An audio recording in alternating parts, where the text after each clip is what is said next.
Dear students, let us start topic of physics for India and Indian Air Force, that is motion. हम लोग motion पर बात करते हैं, मोशन और रेस्ट. रेस्ट एंड मोशन ये दो वर्ड्स हैं.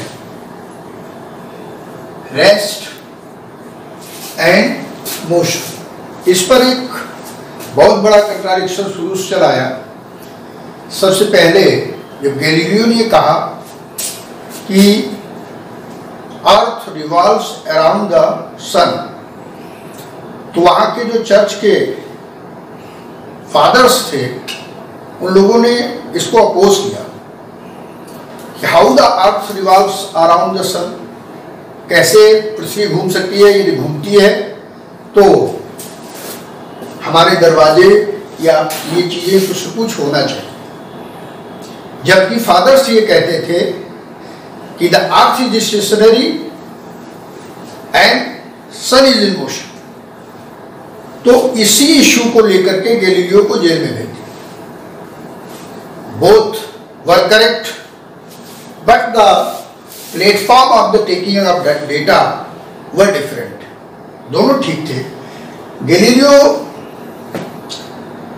ने चूंकि ऊपर से टेलीस्कोप से देखा तो उसने ऑब्जर्व किया अर्थ मूव्स अराउंड द सन. इसका एक सिंपलेस्ट एग्जांपल है, सपोज दैट एक ट्रेन में हम लोग चल रहे हैं और बगल वाले अपने जो पैसेंजर बैठा हुआ है उससे यदि क्वेश्चन किया जाए कि ये क्या कर रहे हैं, तो उसका आंसर होगा कि ही इज स्टेशनरी या ही इज सिटिंग, वो बैठा है. और यही क्वेश्चन यदि बाहर खड़े हुए पर्सन से किया जाता है तो उसका आंसर होगा he is in motion. At the same point, at the same point of time, one body cannot be in two position, in rest or motion. एक कह रहा है he is sitting, that means stationary, और दूसरा कह रहा है he is motion. Here the point is to be noticeable. यहाँ पर ये चीज जरूरी देखना होता है कि जो बगल वाला है वो उसके रिस्पेक्ट में रेस्ट पर है और ट्रेन पूरा मूविंग प्लेटफॉर्म है, और दूसरे में ट्रेन जा रही है, पर्सन बाहर खड़ा है, अर्थ पर स्टेशनरी प्लेटफॉर्म है उसका. तो एक पॉइंट आ जाता है फ्रेम ऑफ रेफरेंस. हम डेटा कहां से कैलकुलेट कर रहे हैं, that is the main issue. For this to locate the position of any point, किसी भी पॉइंट की पोजीशन को लोकेट करने के लिए हमारे पास इजीएस्ट फ्रेम ऑफ रेफरेंस होता है कार्टेशियन फ्रेम ऑफ रेफरेंस. कार्तीय तल इसको हिंदी में कहेंगे, Cartesian frame of reference. Suppose that there is the point P whose coordinate x y z. कोई पॉइंट P है जिसके कोऑर्डिनेट है x y z, ये इसकी लोकेशन है. अब मोस्टली आप सभी फैमिलियर है कि the position vector of a given point P is determined OP equals xi cap plus yj cap plus zk cap. And here the position vector of xi cap plus yj cap plus zk cap. Here I cap, j cap and k cap are the unit vectors along x-axis, y-axis and z-axis. So let us come on the point, what is rest and motion? If the any particle does not change its position with respect to time, यदि कोई particle अपनी position को time के respect पे change नहीं कर रहा है, देन वी से इट इज इन रेस्ट, ये रेस्ट में है. And if any particle is changing its position with respect to time, then it is said to be in motion. जब कोई भी पार्टिकल अपनी पोजीशन, अपनी स्थिति को लगातार बदल रहा है, सपोज दैट कोई टेबल रखी है, अब ये रखी है तो सुबह से रखी है, शाम से रखी है, 1 महीने से रखी है, 2 महीने से रखी है, that is it is stationary, it does not change its position. But when we project in the outer, the different vehicles are in motion, bike is going, car is going, that means these are changing the position with respect to time. So first, rest and motion. I have prepared a flow chart to clear the all aspect, all types of the motion. 1 dimension motion, 2 dimension motion and 3 dimension motion. 1 dimension, 2 dimension, 3 dimension. Depending upon the frame of reference taken, तो 1 dimension motion पर बात आती है when a particle moves in a such way that only one position coordinate, either x or y or z, x y z में से कोई एक point, suppose that this is x axis and this is y axis and this is z axis. So if we are moving here along this x axis, so only x coordinate is changing. If we are moving in this direction, then only y coordinate is changing. In the same way, if any particle moves in just vertical, then z coordinate will change.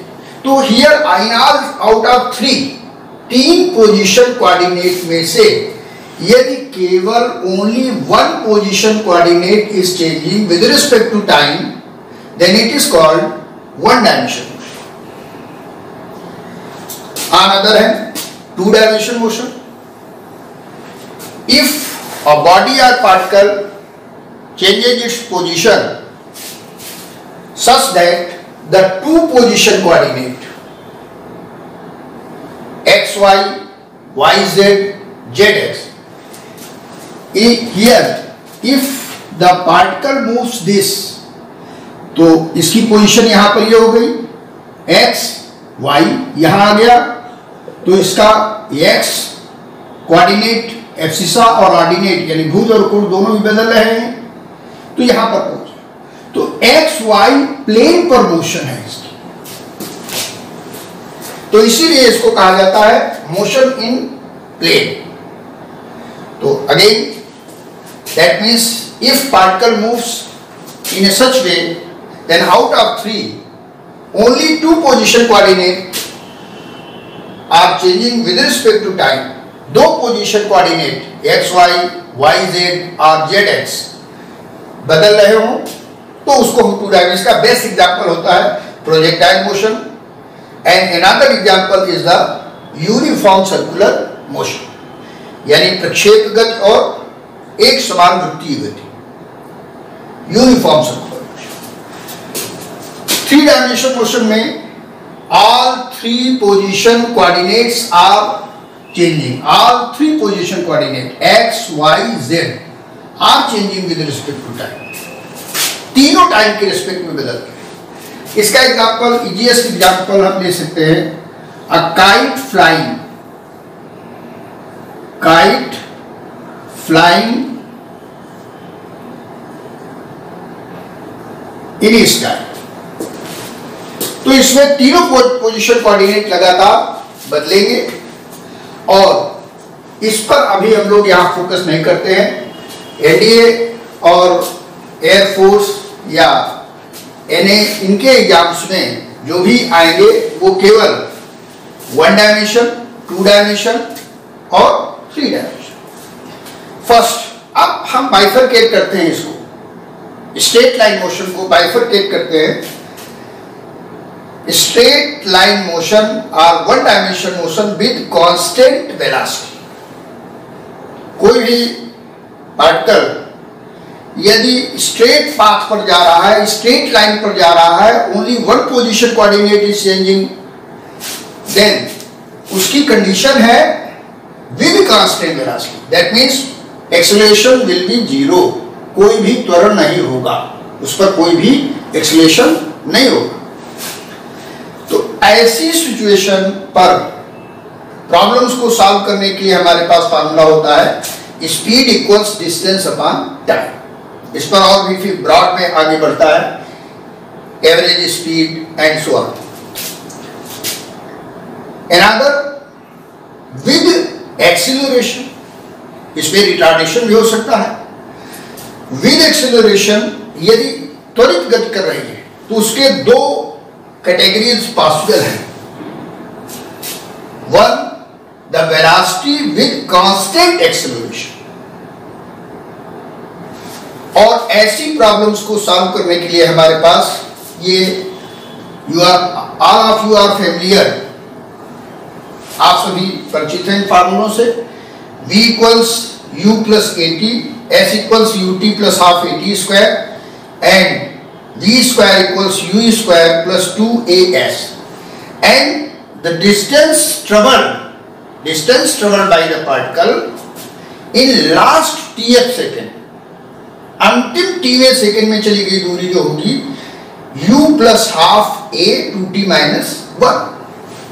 ये फार्मूले, इनके symbols भी mostly सब 12th के बच्चों से expectation रहता कि ये फेमिलियर है। u is the initial velocity, a is the acceleration, constant acceleration, and t is the time, s is the distance. If इसको ऐसे भी कह सकते हैं, if a particle moves with initial velocity u, suppose that ये कोई particle है, point O से स्टार्ट करता है motion with initial velocity u, and after t time, after t second, its velocity becomes v, and during this time with constant acceleration, motion is constant, it covers distance s distance cover करता है। तो इसके symbol है t second में ये यहां से O से और पॉइंट P पर आ गया विद कांस्टेंट एक्सेलरेशन, एक नियत त्वरण से। तो ऐसी प्रॉब्लम्स को जब हमारे सामने आती हैं तो हम इन फार्मूलों से हम टेकल करते हैं। मोस्ट फेमिलियर चीज है कि यदि रेस्ट से बॉडी स्टार्ट हो रही है तो यू हम लोग जीरो ले लेते हैं, और इसके बाद में कई डिफरेंट सिचुएशन इस पर टेस्टिंग प्रॉब्लम्स की आती हैं, वो डिस्कस करेंगे न्यूमेरिकल्स में। हाउ टू, बच्चों की एक प्रॉब्लम रहती है कि सर आपको कैसे पता चल गया कि इस पर्टिकुलर न्यूमेरिकल में ये फार्मूला लगेगा। तो उसके लिए ये बाइफर्केशन है, हमें फोकस करना होता है प्रॉब्लम पर कि कौन सा सिचुएशन है, कौन सी सिचुएशन है और कौन सा फार्मूला हमें सिलेक्ट करना होगा। And another is with variable acceleration. अब यहां पर एक्सेलरेशन भी बदल रहा, एक्सेलरेशन भी बदल रहा। एक्सेलरेशन दो तरह से बदल सकता है, rate of change of velocity, जो बॉडी मूवमेंट पर है उसकी वेलोसिटी टाइम के रिस्पेक्ट में लगातार इंक्रीज कर रही है, और यदि वेलोसिटी डिक्रीज कर रही है तो फिर हम टर्म ले लेते हैं रिटार्डेशन यानी मंदन, उसको मंदन कह देते हैं।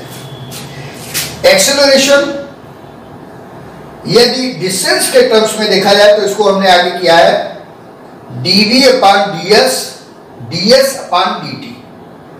ds से ऊपर नीचे मल्टीप्लाई कर दिया और डिवाइड कर दिया तो एक नवा ये न्यू फार्मूला बन जाता है ds upon dt, that is the velocity, and dv upon ds। कई बार ऐसी सिचुएशन आती है कि डिस्टेंस या you can say displacement versus velocity में रिलेशन दिया होता है और एक्सेलरेशन हमें कैलकुलेट करना होता है। तो to solve this problem we use the differentiation and integration method in LDA Air Force, very simplest problems are asked from this head. बहुत सिंपल सी कोई कभी प्रॉब्लम आती है, मेनली इधर आती है। अब यहाँ पर कांस्टेंट एक्सेलरेशन का जो प्रैक्टिकल एक और हम मोशन दे सकते हैं, that is the motion under gravity. If we throw a body vertically upward, then it goes in straight path and comes down also in straight path. तो वहां पर क्या होता है, ए के प्लेस पर हम जी का यूज कर लेते हैं और फार्मूले हमारे हो करके कन्वर्ट हो जाते हैं। Motion under gravity, vertical motion, ये चीज ध्यान देने वाली बात है। यदि हम वर्टिकल नहीं फेंकेंगे तो फिर वो केस दूसरा हो जाएगा। When a body is vertically projected और vertically dropped from any tower और फ्रॉम एनी हाइट, तो उस सिचुएशन में यही फार्मूले चेंज हो जाते हैं। V equals U plus GT, H equals UT plus minus ले लें, plus minus half GT square, and V square equals U square plus minus 2GH। यदि बॉडी को नीचे से ऊपर की तरफ प्रोजेक्ट किया जा रहा है तो उस समय हम क्या लेंगे, निगेटिव साइन लेंगे। और यदि ऊपर से नीचे की तरफ ड्रॉप किया जा रहा है बॉडी को, तो motion around the direction of the gravity होती है, तो प्लस साइन ले लेते हैं, पॉजिटिव साइन स्टेट। एंड इसी तरह से हम इस फार्मूले को भी कन्वर्ट यदि कर ले कि the height fallen or covered in last टीयर सेकेंड, तो H T equals u plus half plus minus half g 2t minus 1। तो इनको हम एक्सरसाइज करते हैं डिफरेंट प्रॉब्लम्स को सॉल्व करने। अब जब इस पर बेस्ड एक्सरसाइज हम लोग करेंगे तो आपको ऑटोमेटिकली ये पता चलेगा कि किन सिचुएशन पर कैसी कौन सी, जैसे एक कॉमन सी चीज है, हमसे पूछ दिया गया अ body is projected vertically upward with this velocity, calculate the maximum height. तो मैक्सिमम हाइट की जहां बात आएगी तो मैक्सिमम हाइट वो हाइट है जहां पर उसकी फाइनल वेलोसिटी जीरो हो जाती है, जहां पर उसकी फाइनल वेलोसिटी क्या होगी, जीरो होगी। इसी तरह से डिफरेंट सिचुएशन में, जैसे किसी टावर से कह दिया गया अ बॉडी इज ड्रॉप्ड, बॉडी को ड्रॉप कर दिया, छोड़ दिया है हमने उसको, कोई वेलोसिटी इनिशियल वेलोसिटी नहीं दी है, तो उस समय हम u0 ले लेते हैं। तो डिफरेंट सिचुएशन के केसेस बनते हैं और वो जब न्यूमेरिकल प्रॉब्लम्स हम लोग अभी सॉल्व करेंगे तो उस पर सब ऑटोमेटिकली ये क्लियर हो जाता है कि how to select a particular formula at a particular case. Now we should discuss here projectile motion, that is two dimensional motion. When a body is projected in other than the direction from the vertical, सीधे vertical में फेंक करके horizontal से एक particular angle में फेंक रहे हैं, तो it goes in a curved path, it goes in a curved path, एक कर्व्ड पाथ में जाती है। सपोज दैट यहां से फेंका, यहां आई, तो x कोऑर्डिनेट चेंज हुआ, y भी चेंज, यहां पर आ गई तो x भी चेंज हुआ, y भी चेंज हुआ, यहां पर आ गई तो x काफी चेंज हो गया और बढ़ गया, लेकिन y डिक्रीज कर गया। एंड यहां पर जब अर्थ पर गिरी आकर के बॉडी, तो यहां पर दैट्स आपका कोऑर्डिनेट x और y दोनों जीरो। यहां पर फेंकते समय हम ये इनिशियल पॉइंट ले रहे हैं, ओरिजिन, यहां से ऐसे फेंका तो x and y both coordinate are changing with respect to time, so it is called the projectile motion. इसीलिए इसको हम प्रोजेक्टाइल कहते हैं, that means motion in plane. Already I have defined here, that means if two position coordinate are changing with respect to time. Another example, very simplest, that is uniform circular motion. Suppose that a particle is moving in horizontal circle. जब यहाँ पर है यदि इसकी radius 1 metre ले ले तो ये कोऑर्डिनेट 1, 0। सपोज दैट यहां पर आ गया घूम करके, अब x कोऑर्डिनेट 0 हो गया, y का कोऑर्डिनेट 1 हो गया, and so on. That means x and y both are changing with respect to time. It is, I think, this lecture build up a basic knowledge how to solve the problems related with the motion. Basically, first I will start the straight line motion, that means one dimension motion, and then after all these cases are to be exercised, and then our projectile motion, uniform circular motion. So this is a basic and introductory lecture on motion and different types of the motion.